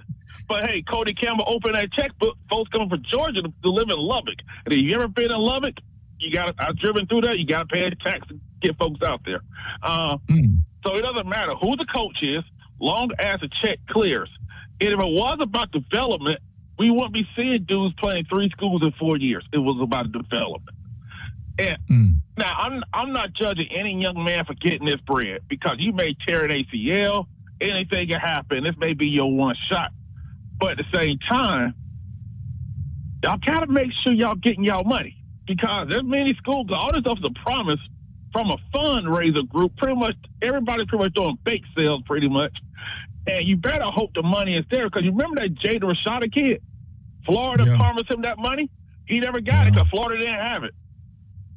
Well, they got a whole bunch of money now because they just committed to like $1 billion renovation of their stadium, and they're recruiting pretty well, I think. So, but you know what I'm saying? At the time, they didn't have it. Huh? Yeah. And so what happens is, since players aren't employees, we don't know what they're offered. We don't know what anybody being offered. It's pretty much boys in the back say he get 1.5. What can you do? There's no formal offer, sometimes on paper or anything like that, like you do in the NFL. A lot of stuff is he say, she say. And people may panic about recruiting, but you got to remember one thing. One, players aren't technically at your school till signing day. Heck, there have been players that got out of their national letter of intent. But also, everything is a one-year deal as well. But I do say one thing, though, like, I do expect them. I'm not panicking or anything. I'm not worrying myself into an ulcer until spring ball when we see how that portal's working out. If I don't see nothing in the portal, I will join you guys and take it to Pepto-Bismol. You know, but let me ask you this: how confident going off of? Because here's my thing: like, if they come out and say next time Coach DeBoer is doing media, I know you got SEC Media Days coming up. Best believe somebody's probably going to ask them about recruiting. If they don't, pencil me in, I'll do it. I'm not afraid to ask these questions. They're just fair questions.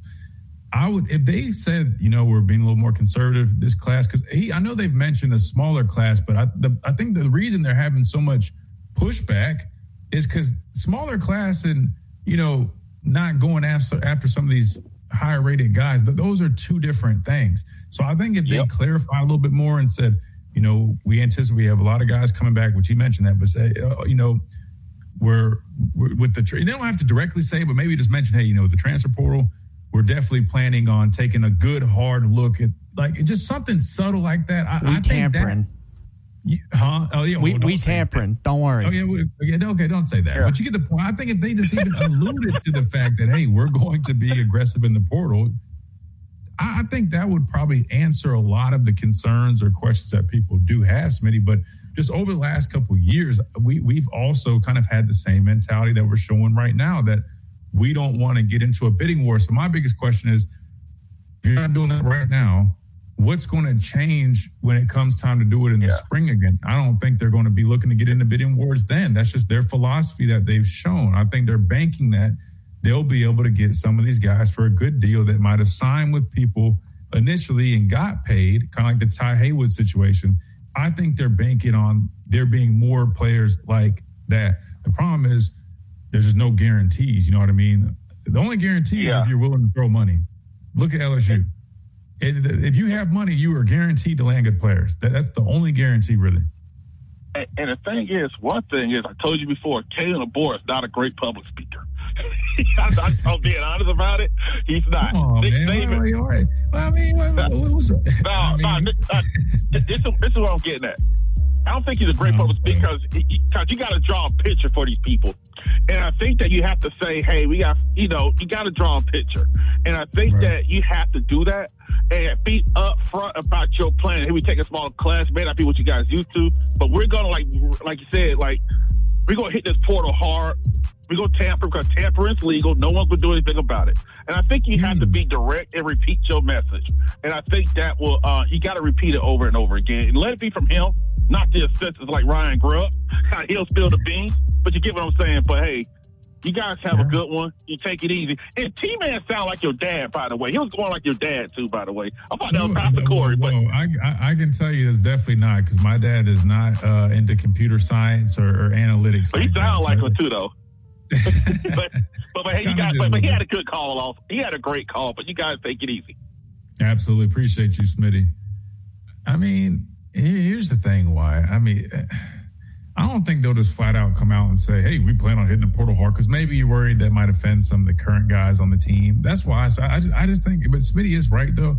I think they could do a better job of the narratives that they push. Even like, for example, like last football season, when everybody from the outside was leaning so heavy into the Indiana loss and the beatdown that it was, which again, respectfully, that we earned that. Like, that's what happens when we perform like that.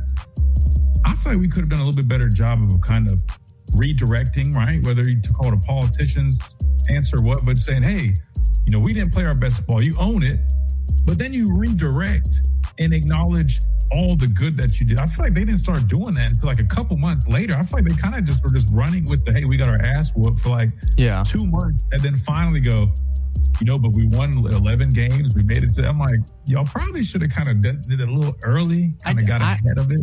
I immediately would have pivoted to, okay, yeah, we got our butts whipped, but we were one of 5 teams to win a playoff game last year, and we were the first team to ever go on the road and win a playoff game. Right. So unless you're one of the other 4, sit down. And you don't have to even do it in like hey, we're making excuses. That's why own it, acknowledge it, because I think people respect that. I do. Like, I like when coaches come out and say, hey, we played bad. We played terrible. Like, I like Coach Oates, man. If a player plays bad, now he goes in a little bit. I'm not going to lie. He's a little harsh. You got to be careful. Well, I just really wish, Aiden could have made a 3 tonight. It's like, dang, Nate, hold on now. Yeah, nah, dude. I mean, even like Mark Sears, he benched Mark Sears, and it just flat out was just like, no, there's nothing to it. He wasn't playing. I don't know how he said it, but I don't know. Mark wasn't playing to the standard. We told him sit down. Our best player, we just literally said, hey, get on the bench, man. You're not playing to the standard. I respect that. So I don't know. Maybe I don't know. Maybe you can kind of take that approach. Maybe that'll make fans feel a little bit better. We got to hit a timeout. When we come back, we go back to the phone lines. I think we got Corey up next. Not Corey, the pastor of pain. Corey from Trustville. We'll hear what he has to say when we come back. Right on the Miller's Edge, Tide 100.9, 1230, WTBC.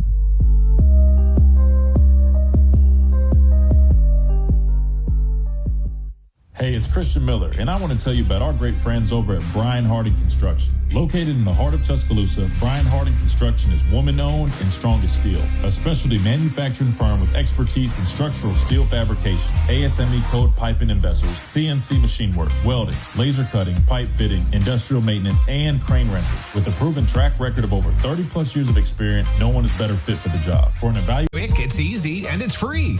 Go to mylocalcustomers.com today. That's mylocalcustomers.com. Mylocalcustomers.com. From our home base in Birmingham, Alabama, we are here treating patients from every generation across the United States and from around the world. We're here for the rookies and the dreamers, trying to make a name for themselves. We're here for the achievers, who are resilient and won't take no for an answer. We're here for the coaches, athletic trainers, and mentors who are shaping the next generation of legends. We are here for you, aggressively pursuing victory over injury. Learn more at andrewsportsmedicine.com. Alabama fans are all over the world, and we are too. Download the Tide 100.9 app right now in the App Store and Google Play, and take the Crimson Tide everywhere you go.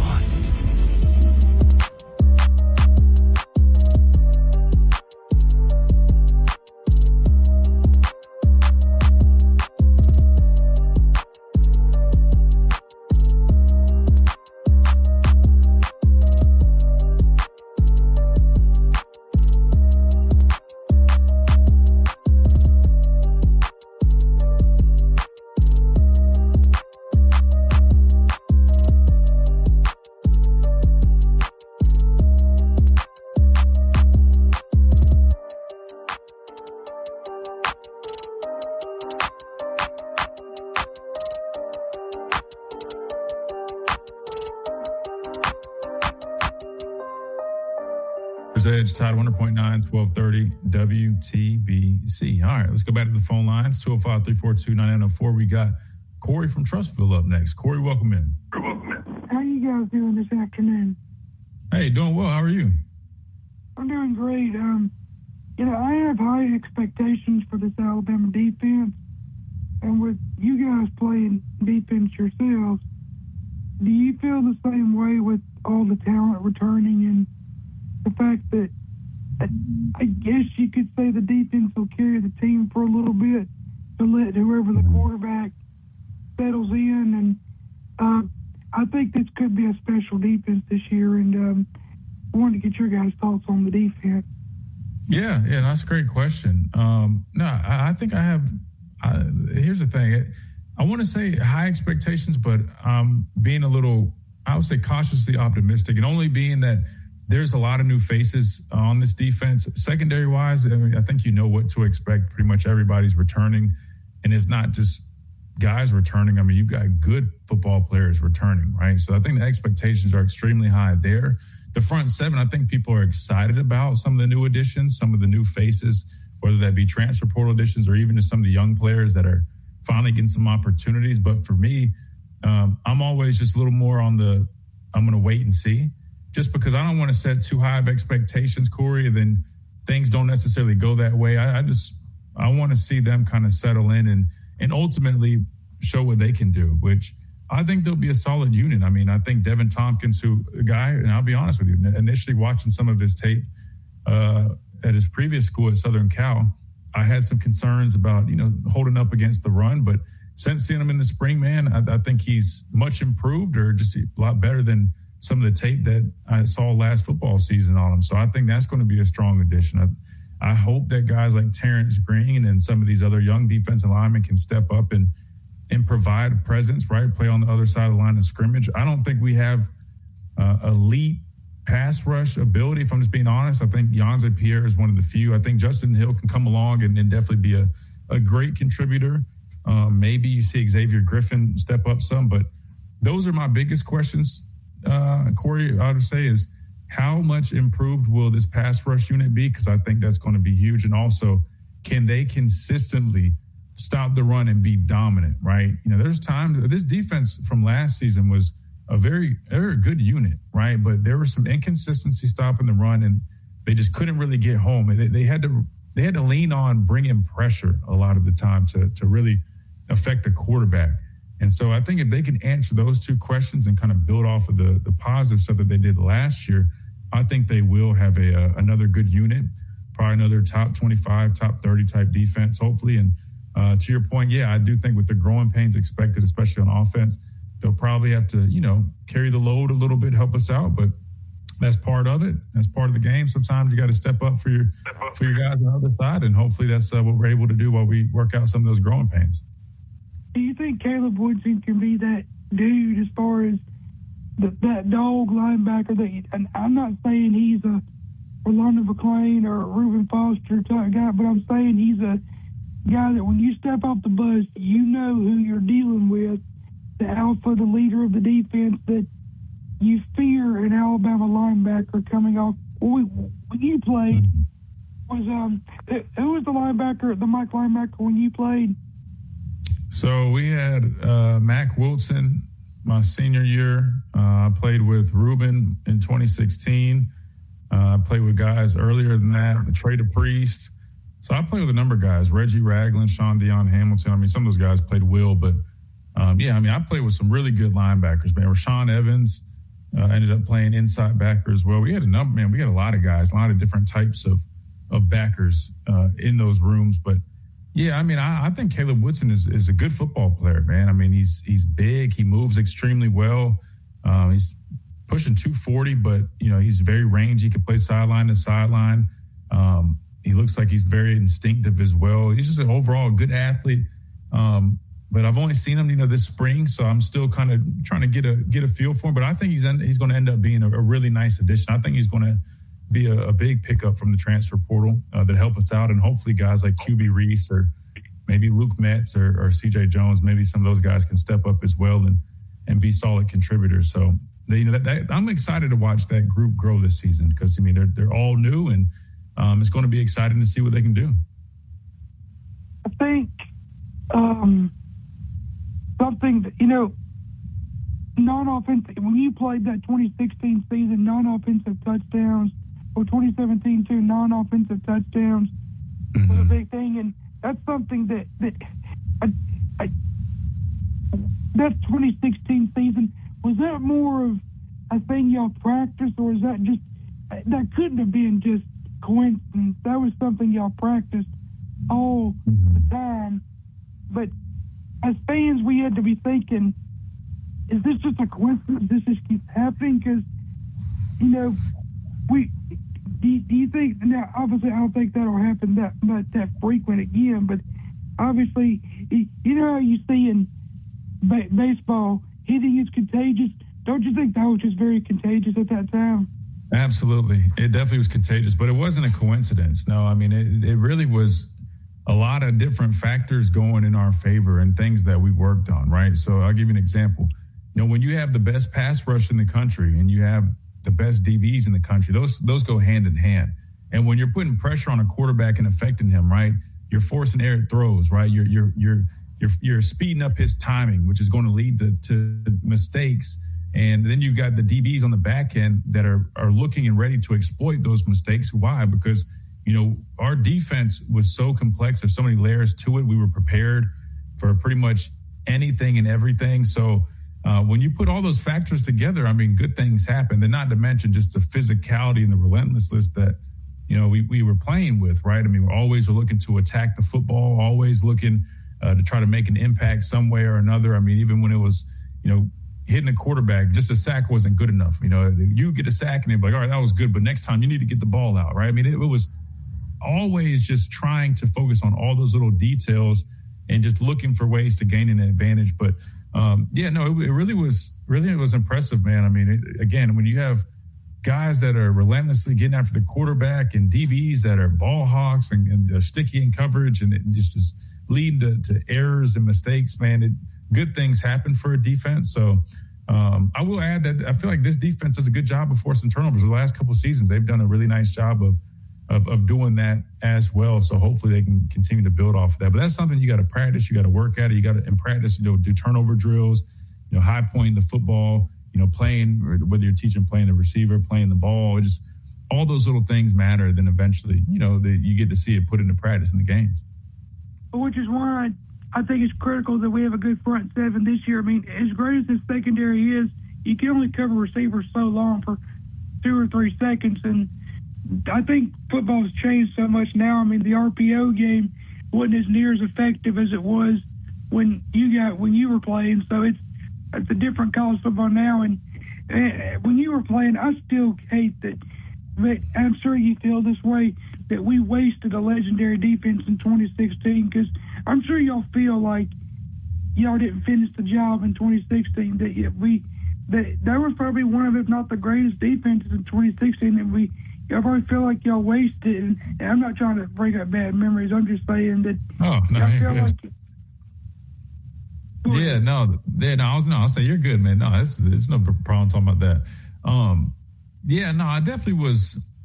I don't know if I would use the word like this, disappointing, sure, but just knowing, like you said, just all the good that we did, and then for it to come down, you got a pick play. But even before that, I mean, you had a penalty on the kickoff. They gave them great field position. They called another, I think, pass interference, and they moved the football down the field, and ultimately they found a way to put points on the board and win that game. But for a defense, and really, I'd say a football team. And granted, our quarterback was a true freshman. That was Jalen Hurts' freshman season.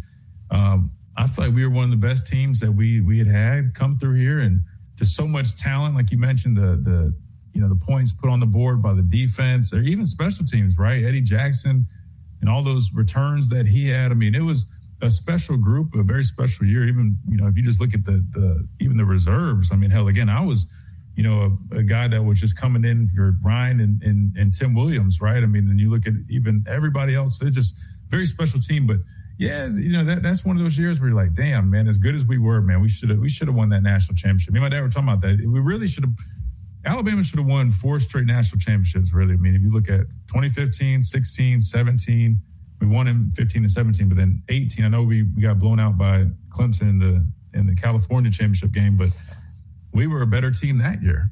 We just didn't come, we weren't the better team that day. And at the end of the day, man, that's what it comes down to. You got to do it each and every day. Doesn't matter what you do up until that point.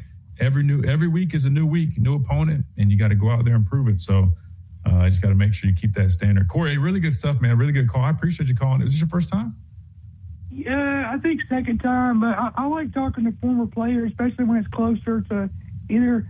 In fact, you are the same age as me, 30. Your birthday's nice. closer to me, but I appreciate talking to you, man, because me and you can relate as far as the same age. So I watch all the time, and I pay attention real closely. It's almost here, man, because we got 11 weeks, and it'll be here real quick. That's right. It's flying. It's flying here, which is good, man. I'm missing football season, so can't wait for that. Corey, I appreciate you calling, man. Always good to catch up, and have a great rest of your day, man. Good to talk to you. Roll Tide. Yes, sir. Roll Tide.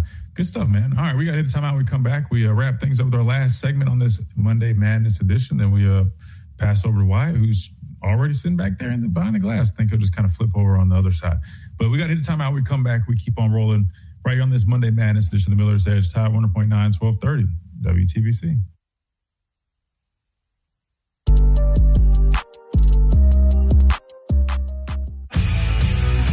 Coming up on The Game with Ryan Fowler.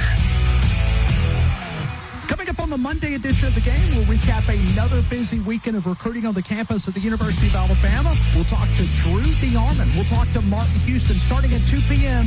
on The Game with Ryan Fowler on Tide 100.9, 1230, WTBC, your home of Alabama Crimson Tide Sports. The longest-running sports talk show in Tuscaloosa. The Game with Ryan Fowler. Weekdays from 2 to 6 p.m. on Tide 100.9 and 12:30 a.m. WTBC. And streaming worldwide on the free Tide app. Hey, it's Christian Miller, and I want to tell you about our great friends over at Brian Harding Construction. Located in the heart of Tuscaloosa, Brian Harding Construction is woman-owned and strong as steel, a specialty manufacturing firm with expertise in structural steel fabrication, ASME code piping and vessels, CNC machine work, welding, laser cutting, pipe fitting, industrial maintenance, and crane rentals. With a proven track record of over 30-plus years of experience, no one is better fit for the job. For an evaluation, and high-quality ingredients. We want to say, that sounds great. We've been doing that since 1974. Under the biggest cactus in town, Taco Casa. What does it mean to advertise and do your marketing with Town Square Media Tuscaloosa? Melissa started her business in 2014. What would you say to someone considering Town Square Media Tuscaloosa? My experience with Town Square Media has been awesome, and I would definitely recommend it to anyone. I think that this is the first time in my marketing experience that I've been able to see my return on investment. I would definitely say in the past that has not been the case. In this, I like knowing that that's 100%. A lot of the marketing we've done has been radio. You guys have so much more to offer than that, whether it's, websites, from targeted marketing to radio. You are kind of a one-stop shop, and it makes doing marketing so much easier. So I would definitely recommend it. Clean technology to reduce bacteria in the wash without fading fabrics. Shop top brand appliances now at the Home Depot. Offer valid June 17th to July 8th. U.S. only. See store online for details. Tide 100.9 Tuscaloosa weather. Here's your Tuscaloosa and West Alabama forecast. This afternoon, stay weather aware. It feels hot and breezy around 90 with a southwest wind at 5 to 10. Showers and thunderstorms become likely, carrying the threat for damaging winds. Tonight will cool to 72 as storms fade away. Tuesday and Wednesday, warm. Chance for storms. Daytime temperatures in the upper 80s, and we'll keep that trend going through the rest of the week. Richard DeWetting at the Weather Channel for Town Square Media, Tuscaloosa. It's 89 degrees in Tuscaloosa. The best station in the state, breaking down Alabama sports. Tide 100.9 and streaming on the Tide 100.9 app.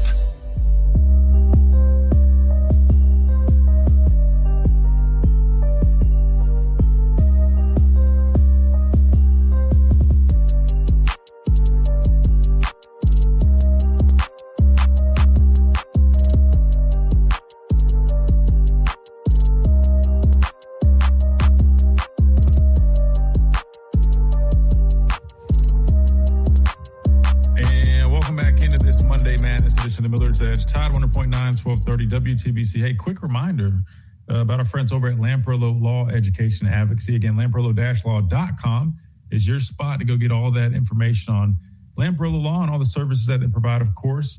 They've got the criminal defense matters, whether that's academic misconduct, NIL, or really any criminal defense. But they also offer services like high school, college, and graduate students the ability to plan academically and professionally. They help you out with that, exam and test taking preparation. They do a whole bunch of different stuff. So make sure you guys check them out today. Not only will they represent you in a first-class manner, but they'll do it for an affordable rate. They'll beat out the competition. So make sure you guys check them out. Again, that's lamperillo-law.com, the official representation here on the Miller's Edge. Wyatt, we only got a few minutes here before you take on over and host your show, but I know recruiting led the whole way. Just a couple of little things that I had bookmarked that maybe we could get to.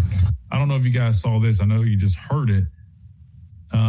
If you guessed if that was a motorcycle you just heard, that indeed was. Now, as somebody that grew up riding bikes in college, I rode motorcycles around campus. I love them.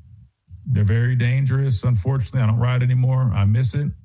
That said, that's Michigan's head coach riding out the tunnel onto the football field on a motorcycle with recruits, parents, family, just watching him take a lap. Everybody's recording.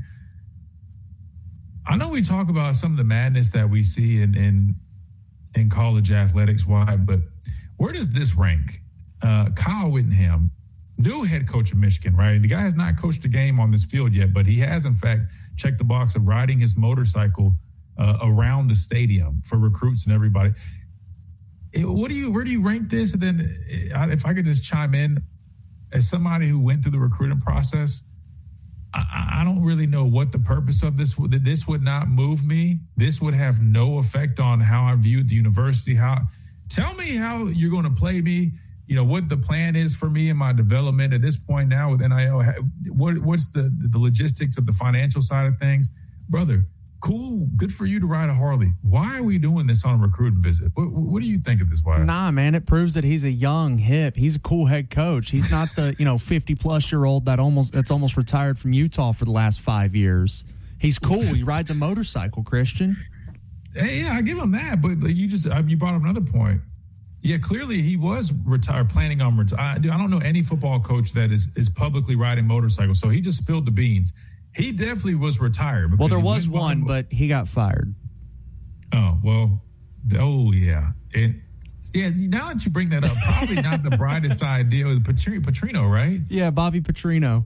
Yeah, so did we not learn from that? I guess it's a little bit more safe just doing slow laps on, is that turf? It looks like turf to me, so I mean, what are we doing, though? Is this worse than Brian Kelly, like, twerking on that dude? No, okay, that was too far. Bro, that was Danny Lewis. It was? That was Danny Lewis Jr., yeah. Oh, God, I didn't know that, man. Poor Danny. This isn't worse than that, though. This ain't worse. No, this isn't worse than that, but what purpose does this serve? Like, at least, like, when you park Ferraris and Lambos on the field, yeah, I mean, at least when you park, exotic cars, I mean, the guys are like, oh, shoot. Maybe they'll hook me up with one. Did the kids get to ride? Like, did the recruits get to ride it? Like, is it part of their like back and hold on to his waist while he does laps around the stadium? Is that what he was doing? Is it like part of the photo shoot or something like that they're doing with their official visits this year? Because sometimes they do have cars. They'll get some weird stuff out there. But yeah, what is the point of this? Dude, I don't know. Like I said, this coming from I love motorcycles. Like, I probably would be one of the few in attendance that be like, oh, that's dope, man. Coach, let me take it for a lap real quick. Everybody else, so I'm just going to be honest with you. These folks are, what are you going to pay us? And we know Michigan pays a lot of money. Brother, go ride your Harley after the visit, man. I think it would have been cooler. It would have been cooler had he been like coming home from the office and somebody just saw it and videoed it on the street. Doing this around the stadium, like to the facility like that. Maybe he pulled up to the facility, took the helmet off, and like whipped his hair real quick, and it was like, "Oh shoot, all right, coach, that's clean. Like that's cool." Coach Saban pulls up in a Ferrari. Whittingham pulls up on a Harley. Whittingham said, "I'm a silver fox here, guys. Like don't Don't worry about me retiring. I'm a silver fox. I'm young. I can keep going. This makes me think even more that he's probably going to retire soon. I mean, if he's already riding bikes, I mean, this guy had his mind on retirement. If you're pulling out these, like Sark in Texas with the Lambos, it made sense. You know, Texas is known for kind of throwing out some money. They got the bag, and so a couple of players were getting Lambos. So like that makes sense. Miami, it makes sense. The worst car on the lot down in Coral Gables is a Mercedes. That's a nice school down there. This does not make a lick of sense whatsoever. It doesn't. What does make sense is code Miller's Edge on rnrcigars.com. Use that. I know Father's Day just passed, but there's plenty of other holidays. And just if you just need a nice ticket, get yourself a nice discount with that code Miller's Edge on the website. And of course, go check them out. Go hang out at the mansion, kick back, relax. Weather should be nice, hopefully. Summer is supposed to be. It hasn't always been that. But go hang out on the porch, take advantage of it. Plus, they got over 160 bourbons that you can pair, drink responsibly. 2703 Gary Fitztree at our spot down at R&R Cigars. That'll do it for us in this Monday edition. We're going to ride out just like Kyle Whittingham just did. Big thanks to Wyatt behind the glass. He's now about to host his show. Stay tuned on Tide for that. I think Wyatt also streams, so make sure you guys check them out. As Wyatt, what's the Deep South College Football Show at YouTube? Yeah, Deep South CFB on YouTube. Check them out. They got their stream coming up next right here at Tide 100.9, 1230 WTBC. Appreciate you guys, and we'll see you guys tomorrow.